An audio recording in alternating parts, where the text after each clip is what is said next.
አሳዎችን በመመገብና የባህላዊ ንግድን በመለማመድ ኑሯቸውን እየገፉ ነው። እዚህ መንደር ውስጥ እጽዋትና አፈር ከወርቅ በላይ ትርጉም አላቸው።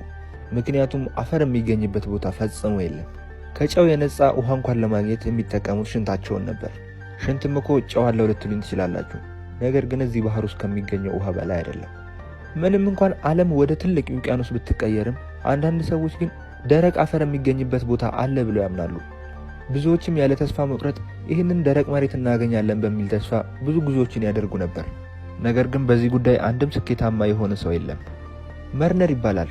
ኦሬዲ ፈርሷል ከሚባል ጀልባ ጋር አብሮ ህይወቱን እዚህ ባህር ላይ ይገፋል።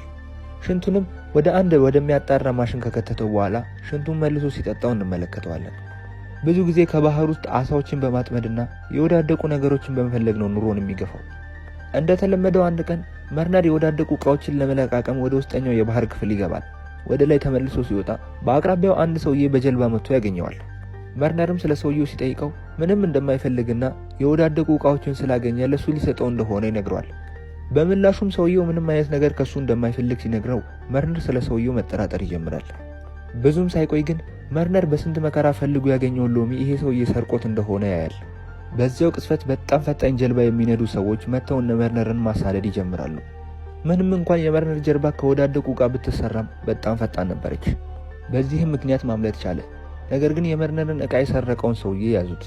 ቀጥሎም መርነር ዙሪያውን በረጃጅም አጥሮች ወደ ተሸፈነ መንደር ደረሰ። ለጠባቂዎቹም እዚህ አካባቢ የመጣው ለንግድ እንደሆነ ብቻ ይነግራቸውና በሩን ያስከፍታል። ለመነገድ የመጣው በብዛት የማይገኝ አፈር እንደሆነ እየነገራቸው ወደ ውስጥ ገባ።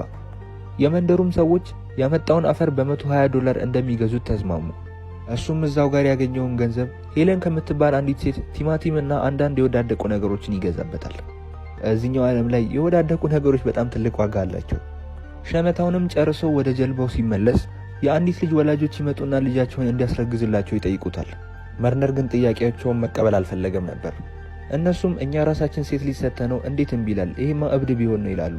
ወዲያውም መርነር ለመሄድ ሲዘጋጅ ጠባቂዎች እሱን እንዲይዙት ያዙበታል። ጠባቂዎቹም መርነርን በሚይዙት ሰዓት ሰውነቱ የተቀያየረና እንደ አሳ በጆሮ የሚተነፈስ የእግሮቹ ጣትም የተጠባበቁ እንደሆነ ያያሉ። መርነር ለማምለጥ ቢሞክርም ነገር ግን በአሳ ማጥመጃ ያዙት። ወደ ማታ አካባቢ ላይም ሄለን የምትባለዋ ሴት ለግሪጎር ለሚባል ሰውዬ ወደ ደረቁ መሬት መቼ እንደሚሄዱ ትጠይቀዋለች። ግሪጎርን በመቀጠል ወደ ደረቅ መሬት የሚያስኬዳቸው መንገድ አንዲት ኢሎና በምትባል ሴት ላይ እንደ ካርታ በንቅሳት መልኩ ጀርባዋ ላይ እንዳለ ይነግራታል። ሄለንም ስለዚህ እና መቼ ነው የምንሄደው ስትለው ንቅሳቱ መኖሩን እንጂ ትርጉሙ ምን እንደሆነ እንዳልገባው ይነግራታል። ግሪጎርም በድንገት መርነርን ሲመለከተው ስለ ንቅሳቱ ሊረዳ ይችላል ብሎ አሰበ። ግሪጎርም መርነር ወደ ታሰረበት ብረት በመሄድ ሰውነቱን እንዴት መቀየር እንደቻለ ይጠይቀዋል። መርነር ግን ለመመለስ ፈቃደኛ አልነበረም። ግሪጎርም ስለ ሰውነቱ በመተው ስለ ንቅሳቱ መጠየቅ ይጀምራል። በዚህ ሰዓት መርነር ከግሪጎር ጋር ለመደራደር ፍላጎት አሳየ። መርነርም የታሰረበትን ብረት ከፈታለት ሁሉን ነገር እንደሚያስረዳቸው ይነግረዋል። ነገር ግን ግሪጎር ይህንን ለማድረግ ፍቃድ እንደሌለው ይነግረውና ከቦታው ይሄዳል። በቀጣዩም ቀን የአካባቢው ሰዎች መርነር የታሰረበትን ብረት ወደ ውሃው ሊያሰምጡት ወሰኑ። እንደ አጋጣሚም ሆኖ ዲከን በሚባል ሰው የሚመራ የሌላ ቡድን የነ ግሪጎርን መንደር ለማጥቃት መጡ።